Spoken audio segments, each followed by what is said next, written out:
Shalom, my friends. Shalom, my enemies. This is your old pal, Rabbi Sol Solomon.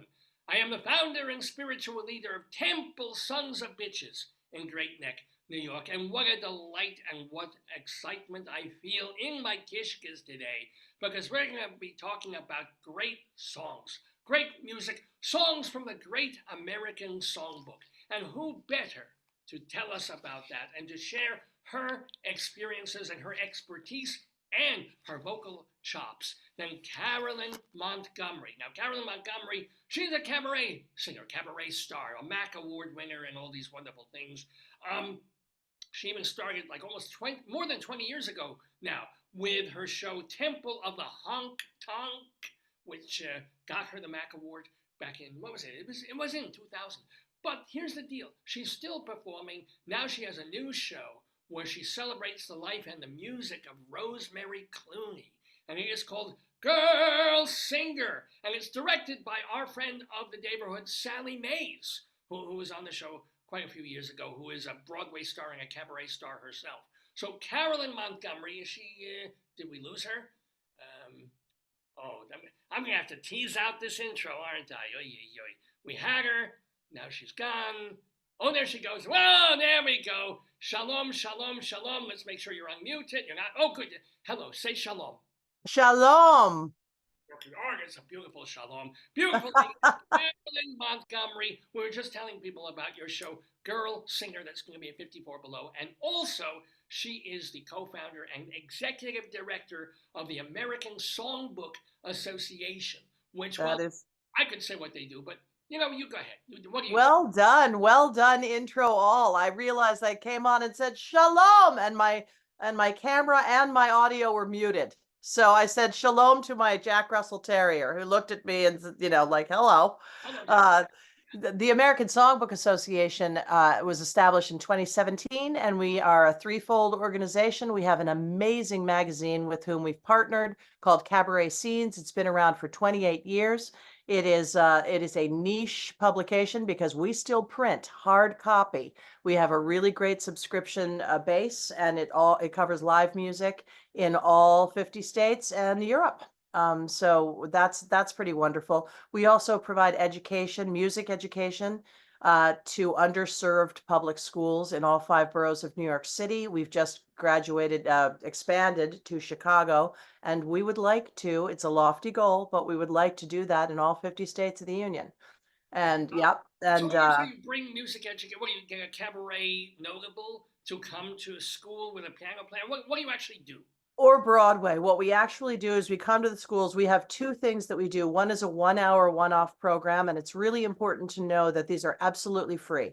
The schools do not pay a single thing for them. We come in, we bring them Broadway singers, and it's really cute because most of these kids have no idea what they're getting, and they're getting these amazing singers. And we devised a script to help them understand 3 American musical legacies. That is jazz, musical theater, and the American Songbook. And the one they get stuck on is American Songbook, which is what everybody gets stuck on. What the heck is the American Songbook? What do you mean? Well, they don't really understand what it is. Most people think it means Cole Porter and Irving Berlin, right? That it is absolutely music from, as we like to say, the 5 best Jewish guys from the Lower East Side of New York. They were all Jewish, every single one of them. Yes, yes, they were. Exactly. As so many brilliant artists are. Because we control media. This is how we do it. Yes. Well, but there's also, I'll tell you what else is that it's the focus on education, which is the most important thing. And when you come from a beautiful tribe that puts education at the forefront of the community, that the rabbi was never 200 years ago the richest guy. He was the most educated guy, and everybody would send him to school. And that creates a group of people that have exceptional values in the center. I just wanted to say that. Okay. I mean, now it's the Asians mainly, but we're still up there. We're second. I think there are many people that put a premium on education. My family did, and it created people who are thinkers and who have open minds. When you have a really good, well-rounded, but back to the kids. Wait. Your family, you're not tribal. You're CAROLYN Montgomery. No, you can't be Are you? No. I'm not at all, but I have a great understanding for and attraction to um, beautiful familial generational tribalism in any form. And my father came from a man who was Quaker. We were Episcopalians and we were raised that way and we did observe. But my father, when I was a little girl, wanted me to go to every temple, and sit and watch. And he would, and he used to say, I want you to just have great respect because the overarching message is the golden rule. That's what it is. Of course, yeah. And Be nice so to it's, others. yeah. No, but I'm sorry, I have to redirect you now. Okay. Were you raised Quaker? Did you sow your oats? I mean, what are you No, gonna no, no. I was raised Episcopalian. So Yeah, how often did you have to go to church? I don't even know from what Episcopalian. that's okay. Every Sunday. And my father often worked at an Episcopal school. I have a nephew who is an Episcopal minister. And yeah, so we are people of faith, but the Episcopalian faith should be, and mostly is, an incredibly accepting and also giving and generous. I was the senior warden for an Episcopal church here. We were the poorest church in the diocese, and we had more social programs than any church in the diocese. We had an after-school program, a feeding program. It was unbelievable. A free veterinary clinic. But anyway, So that's what it's that all about. influenced you. That mindset influenced you to say, we don't have a lot of money, but let's start up a thing that brings music, bring American Absolutely. songs into schools. That's it. And here's the thing. I placed a premium on education and put my own son.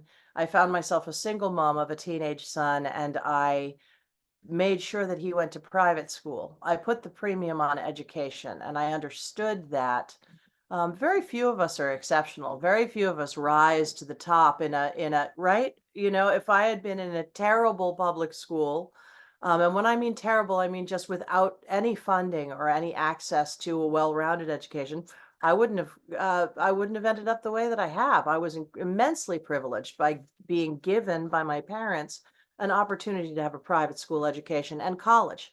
That was just a given. We were going to college. We just had to choose which one. That's huge privilege. And I started to notice the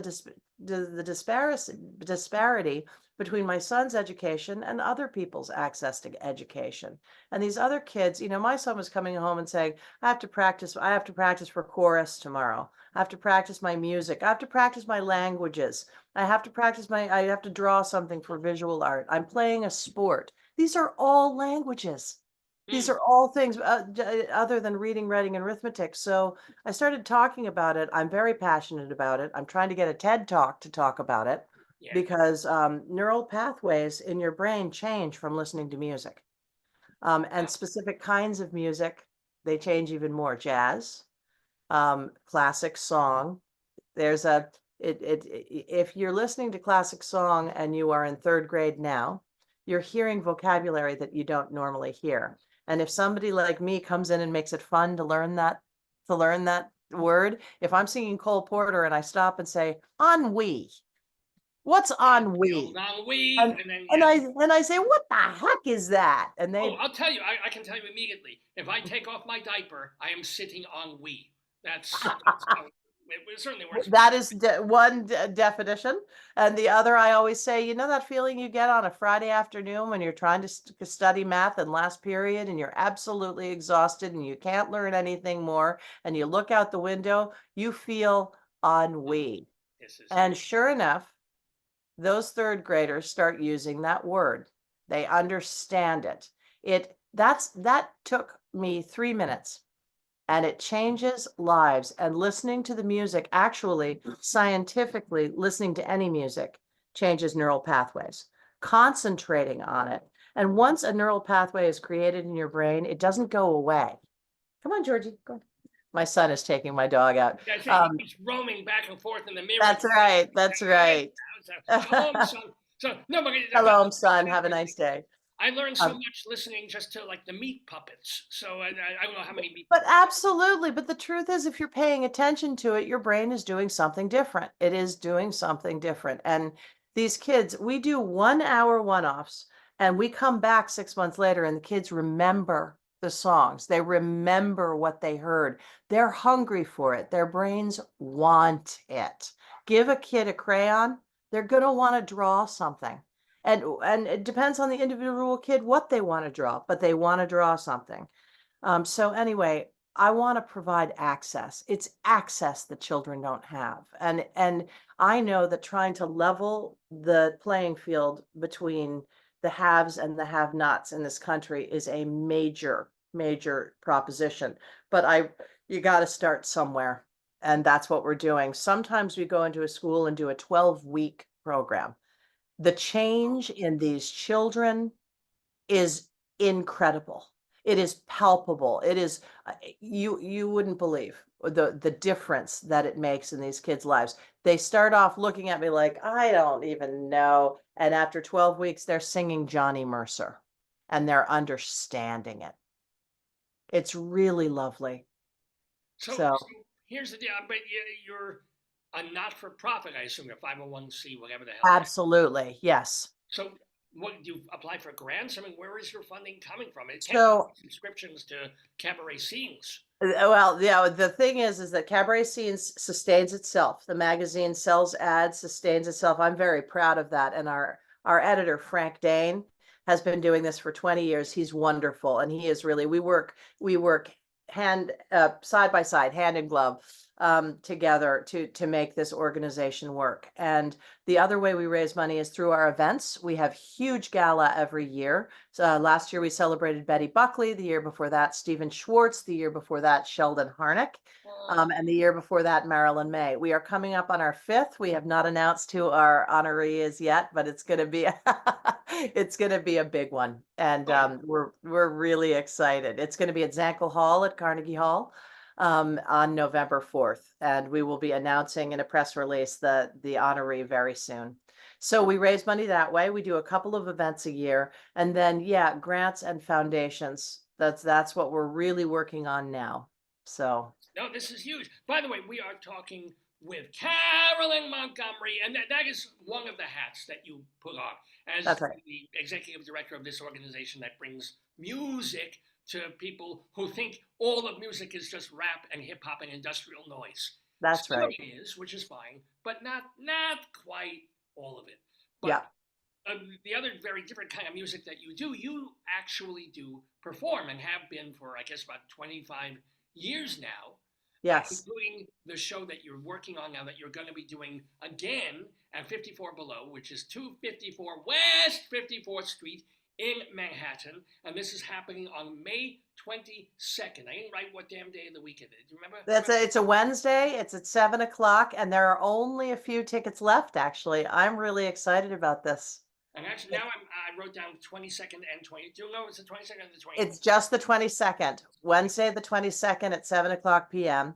And we sold out Birdland in 2 weeks in January. So the thing is that I'm in and out of performing. The last time I performed was a show called Visible Phoenix. The last one I did was in 2017. I started the American Songbook Association. I found myself single and raising a child, which I think is my first focus. So I really concentrated on that. And then I came back to it, and I'm so lucky because people still want to hear me sing. And so that's a great feeling. Oh, that's that. Thank you for reminding me what I forgot to do in the introduction. I want to tell you that in a 2014 review for theaterpizzazz.com, the critic there, Sandy Durrell, wrote, quote, CAROLYN Montgomery Ferrant, are you still going? That's fine. Yes. Mm-hmm. Is a terrific singer filled with passion and humor. She knows how to take an idea for a show and transform it into an experience to remember. So let me ask you, what will we remember about Girl Singer, your tribute to Rosemary Clooney?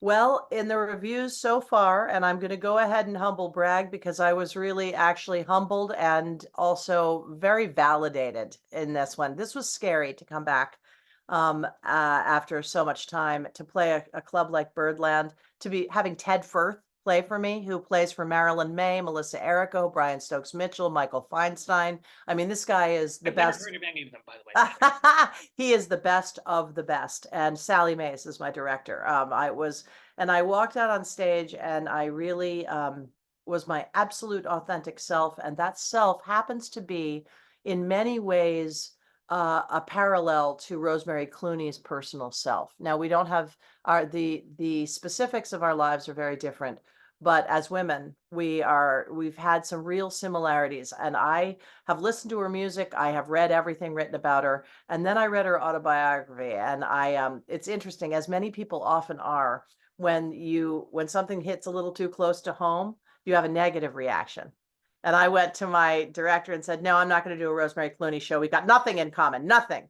And she's Southern. She said, okay, well, I'm going to ask you to read it again. And I did.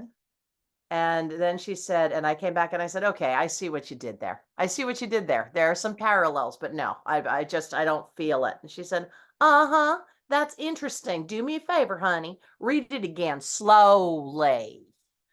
And I did, and I came back and I said, all right, okay. Well, I mean, you're I not. did. This might be personal. You're not mentally ill. I'm assuming. No. I don't have mental illness, and that's nothing to me is a personal question in terms of that, because I don't see mental illness, and I know you don't either, as a stigma at all. You know, if you have mental illness, it's an illness.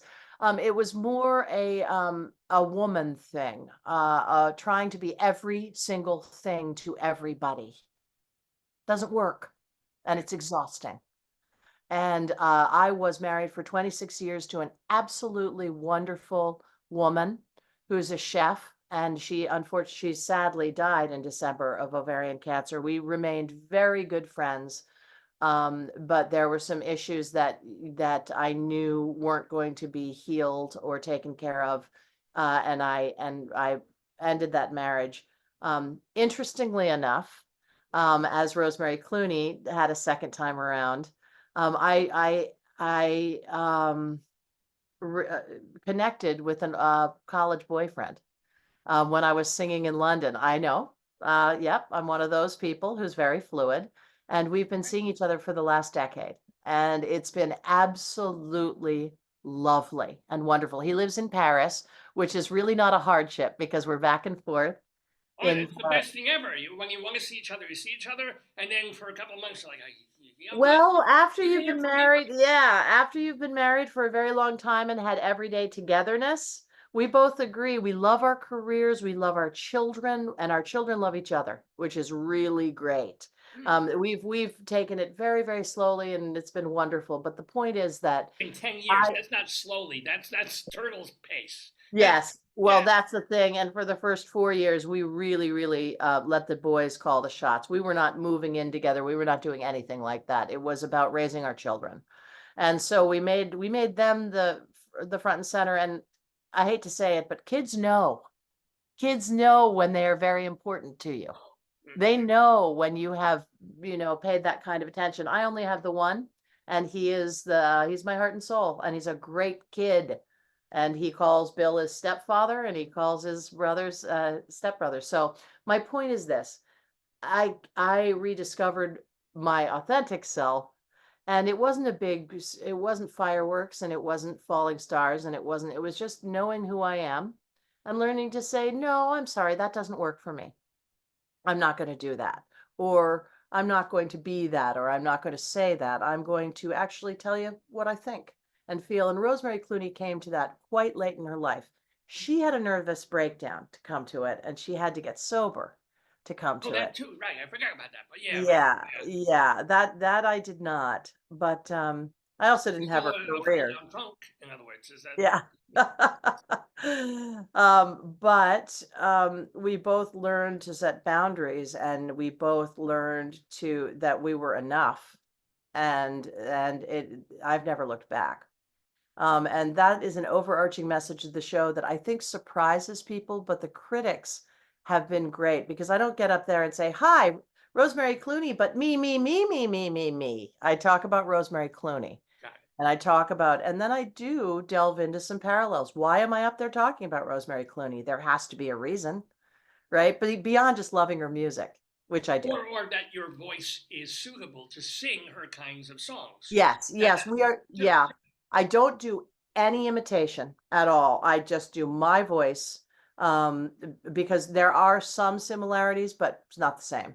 I don't have the scratchiness that she had, that wonderful, breathy, lovely scratchiness that she had in her voice, that's probably not a nice way to describe it. Mellow, smooth, you know, it was so beautiful. And she recorded from, 1944 to 2003. So the woman had a big body of work. A big body and a big body. No, I'm kidding. Oh, yeah, yeah. So Well, what are some of the? I assume that you, although it would just warm the cockles, if you don't mind the expression of my heart, if you actually did It's a Hard Business, her magnificent duet with Wildman Fisher. Somehow I yeah. forgot that song. No, that's wonderful. It's not in the show. Now, but you've heard of it. Yeah. Oh, yeah. You know that she. Oh, I've listened to, there's another song that she did that was actually a hit, her first before Come On to My House. It wasn't as big as Come On to My House, but she sang a song called Mixed Emotions. Do you know that I know the song? Rolling Stones. I assume it's different, but yeah. Yeah, it's really good. And there's so many, it was hard to choose. It was really hard to choose. And I did on my own. I didn't actually have Sally or Ted take part in that because I think choosing the music had to be intrinsic to me. I had to bring what I want to do and not take a whole lot of, they could suggest once I got the music, and both of them said, "Oh, this is great. This is a great cross section." I'm mixing Ira and George Gershwin with Paul Simon. You know what I mean? What Paul Simon song does she do? Still Crazy After All These Years. Wow. Oh, okay. That's and she did that one herself. It's not just Yes. brought Oh, yeah, she did. She recorded it. And it was it's really an interesting mix. And I really tried to get a couple of good I sort of do this chronologically. So I go from early, middle to late. And I end with a tune that she did with Diana Krall and John Pizzarelli. Oh my God. Yeah. Jessica Molaski has been on this program, so I know who. I love Jessica. She's wonderful. Yeah, she's married to John, and I know. you know, And but yeah, all and I knew Bucky, and now who's John's father, who's just absolutely brilliant, and may he rest in eternal peace. Um and now Maddie Pizzarelli, John and Jessica's daughter, who graduated from Brown and has come out of the gate as a musician. Oh. Quelle surprise, and she's amazing. Well, here's the question. I mean, your son that I saw walking the dog and doing a thing back there, looks sort of grown-ish. He is grown. Yeah. So what's he doing? So he was headed out to Seattle to go to college. He's going to be 20 in July. And he was sort of picked up. He had not intended to do this, but by New York models. Oh. Yeah. So he said, "Well, I guess I'll stay in New York." And he went to school at Manhattan College. It was very last minute, so we had to pop him into a school that would take him after everybody. NYU and Columbia were out. That wasn't going to happen. Lucky. He's lucky, but yeah. Well, he went to. You went to Columbia, didn't you? Actually, the host of this program, Dave. That's what I saw. Yeah. Yeah, New York University, and he's very close to someone who went to Columbia. Yeah. We're not mentioning those schools at the moment. They're kind of. Oh, well, I understand completely why, and I will honor that. But the point is that Manhattan College was not quite for him. This is a real New York City boy, who has a pretty broad worldview. And he found so anyway, he went there for a year. He took 1 year off and worked all year this year, both modeling, and he did everything he could. He's a hard worker, which makes me prouder than anything else. He didn't say, "Hey, I'm just going to come home and live for free and I never said you have to work. He just did. And so he has been doing everything from waiting tables to helping with a real estate agent to he's out there, but he's going to go to school next year, and it's likely going to be hunter, so that he can be a hunter. He's going to kill animals, or he's going to. Oh yeah, Hunter College. Yeah, he's so what does he want to be though? He's right now political science is the and Basil Smykel is the head of the Hunter political science department, and he's a brilliant guy, and Eli's impressed by Hunter just generally. And political science is where he's going. He is not exactly sure. The other thing is he just spent 2 weeks in Glasgow, Scotland, with a friend who is going to university there, and he absolutely fell in love with the school. Hmm. And I said to him, "Look, honey, if that's where you want to go, I mean, I want him to find something that lights him on fire. That's all I care about, you know, and he will. He will. He's bright, he's interested, and he is really socially conscious. So, And now he's at an age. I mean, you've got your I'll call him your boyfriend, or but he lives with you. He's sort of full time ish. He doesn't have to go back and forth to Paris or something like no, that. So, no, no, no, no. Yeah. Yep. He lives with me. His life is in New York City, but he's quite international. He's fallen in love with a little town in northern Spain called Palafrugell, where he loves to travel. He loves to travel around. And he does go to Paris and his tags with Bill by himself.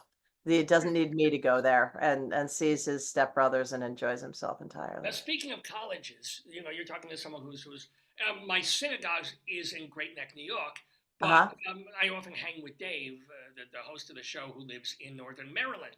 So you Yeah. got your degree from Johns Hopkins, which everybody Yeah. thinks is just about medicine and cadavers and things. What? Well, they also have a music school. Who knew? Who The knew? What? Peabody Conservatory, which is really quite amazing. It's always listed in the top 5 Mhm. musical conservatories in the country, and it's really excellent. And it's funny because I said my family was in education. I was born in Maryland. My dad was the headmaster of the Garrison Forest School in the Green Spring Valley, and my brother was the headmaster later of the Gilman School, which is a boys' school right in Baltimore. So we have a huge connection to Baltimore. Yeah, I was just because I saw John, I was like, oh my God, you are so local. Garrison Yeah. Forest, there's a road. I Oh, am. It's Garrison Forest. true. I'm Who local. knew? Go Orioles. Yeah. So let me also ask you a couple of more questions. So you took personal breaks from Yeah, cabaret because stuff was going on in your life with your wife and all that. that's But right. what about the COVID years? How did you? What was that like? Not only for you, but all the Well, cabaret people that you were on some level representing and dealing with cabaret scenes, the magazine and all that. yeah. Well, here's the thing that not only do I executive direct the ASA, and I also sing and travel with my work now singing. Um, uh, for the ASA, I kept things going by doing these interviews on StreamYard called Sunday Sessions. And I got Lucy Arnaz, Charles Bush. Dude, I got really, really good interviews. Yeah. And those were wonderful. And people often, it was a suggested donation. We didn't ask for any money. The magazine continued to go out. We stayed afloat. And we took huge, huge pay cuts, which our nonprofit is completely transparent. And the thing that people like when they donate is that they see that salaries are less than 20% of what we raise. We keep it low. That means that I have to have other work. And I do that on purpose. There will be a time when the ASA pays me exclusively, but not right now. I'm the steward of their money and I know what we can afford. Oh, absolutely. But do Yeah, you make do you have to have a third career, or can you I make? do. I have a third career. I teach culinary and mixology classes. I teach them Really? not yet 4 times a week. No, I mean, Mazel, I had no idea. You're also a chef. Yes. Sakes, this is amazing. So, what is your best dish? Okay. So, well, it depends on who I'm feeding, but I make really good coq au vin. I make an absolute exquisite tarte tatin. I make very good vegan food. Ooh, like Um, what? What's your best? because so I right now I've been deep into making chickpea stews with kale, coconut milk, Ah, lots of good vegetables, things that I can and then sometimes I'll put a grain in them, usually quinoa or millet, to make and yeah, exactly. not a quinoa fan. I'm sorry. Yeah. If there's You like know the what? little bowls you put in packing paper, but Yeah, I get that. I do toast it and make a really wonderful chocolate bar with toasted quinoa that's crispy like a Rice Krispie treat. now we're talking. So, yeah, I'll cook for you sometime. Yes, Seriously, you will. when I say that, I mean it. I actually will. And my ex-wife got written up in New York Magazine. A very prominent producer said Lee Forant makes the best Jew food of any person I know because she would always cater Passover and she would cater these huge seders and things. And she honestly made beautiful kugel. She made beautiful chopped liver, the best you've ever had, like it melted in your mouth. People paid. We owned a cafe on 51st Street, and I gave up singing for 10 years to The own the Cafe cafe. Ferrand. Cafe Ferrant. That's right. We owned it for 10 years and 9 years, and she was the chef there. And and I mean, her food was legendary, really legendary. So, and I osmosed after 26 years of marriage. I learned how to cook. And she got terrible physical problems toward the end, and I did all the cooking at the cafe. So I parlayed that during the pandemic. I was teaching 18 to 24 culinary classes on Zoom from my home. Pizza making, sushi making, hot sauce making, mozzarella and burrata making, lots and lots of mixology classes. And with every alcoholic drink, I teach people how to make a mocktail so that they're not. What is your tip? Because I love me a good mojito. Or Okay, so mojito. so But yeah, how do you my make a good mock mojito? Okay, so if I'm going to do a mock mojito, I'm going to make a simple syrup with mint. So I'm going to simmer that mint for about 2 hours. Then I'm going to turn off the in simple syrup, right? In the sweet. And if you don't like a high glycemic drink, you can use coconut sugar to keep it from being too high glycemic. Then for the mojito itself, you need fresh squeezed lime juice, seltzer. If you don't like, do you like bubbles or no? Oh, I'm Jewish. Love Okay. salsa. 2 cents plain. I'll even drink So 3 cents plain. Yes. yeah, so seltzer, lime juice, and the I'll write it down for you and send it to you via email. But and the mint simple syrup is going to make you a delicious mock mojito. Now you're talking. Now you are. Now she is talking. We are, of course, talking with CAROLYN Montgomery. Have just a couple more questions for you. Sure. This Shabbos morning, but we want to remind people, because we haven't mentioned it in a little bit, that you have to go see her on Wednesday evening, 7 o'clock, May 22nd, where she will be doing her one-person cabaret. Although Ted Frith is the I got a five-piece band, mhm. and but just me up there singing. Just her doing songs and some of the storyline and life of Rosemary Clooney in Girl Singer, a celebration of Rosemary Clooney. And if you want to get tickets, it's 54 Below, because it's below Studio 54. It's got like That's right. Yep. West 54th Street in Manhattan. And I want to also give people a couple of websites that they can go to.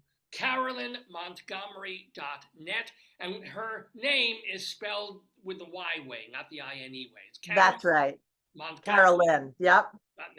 And let's not forget Songbook Association.org. Songbook Association. American Songbook Association. Oh, there's American before it? There's American before it. Yep. I screwed up. I'm sorry. American. That's all right. That's all right. Now, here's the deal. Let's say someone is in a nursing, an assisted living facility or a school or something, and they're like, oh, I would love to have you guys. Maybe they don't have the money to donate or anything, but they want you guys to come to them. Can they just contact you guys and just say? Absolutely. They can contact us through the website. They can contact me through my website. Either way. And they can be in touch and just say, we would like a program to come to our facility.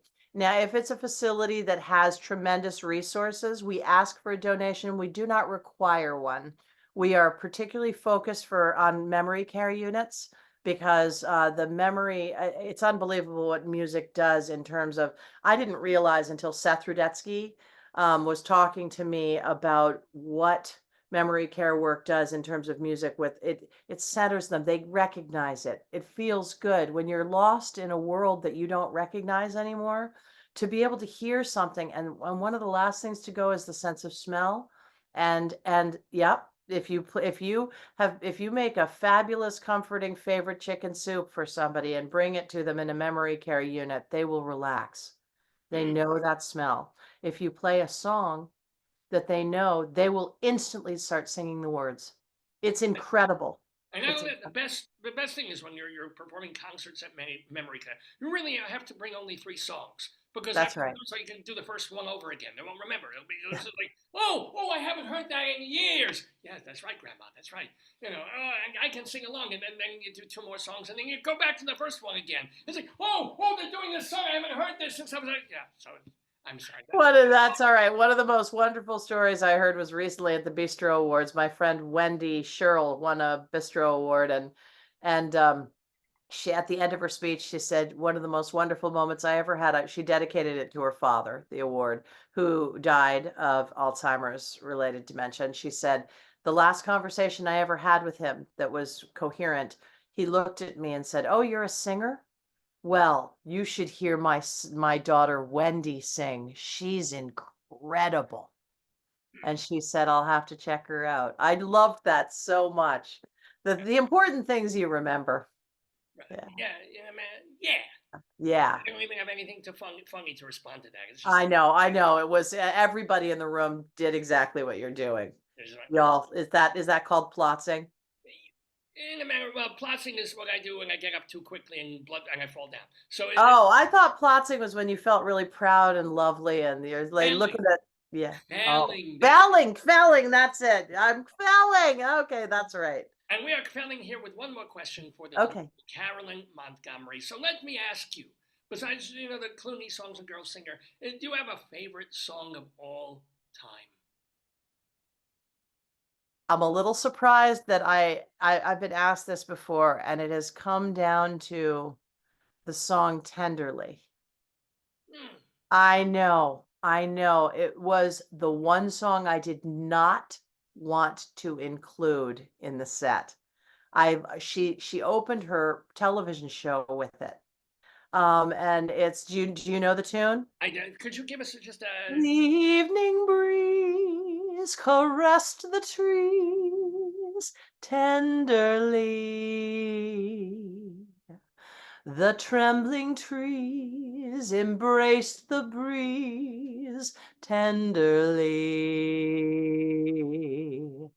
And it's very, very romantic, but it also takes a turn. And jazz musicians play it all the time. It's got huge range and it is extremely focused and emotional. Hmm. And I have fallen in love with it, really fallen in love with it.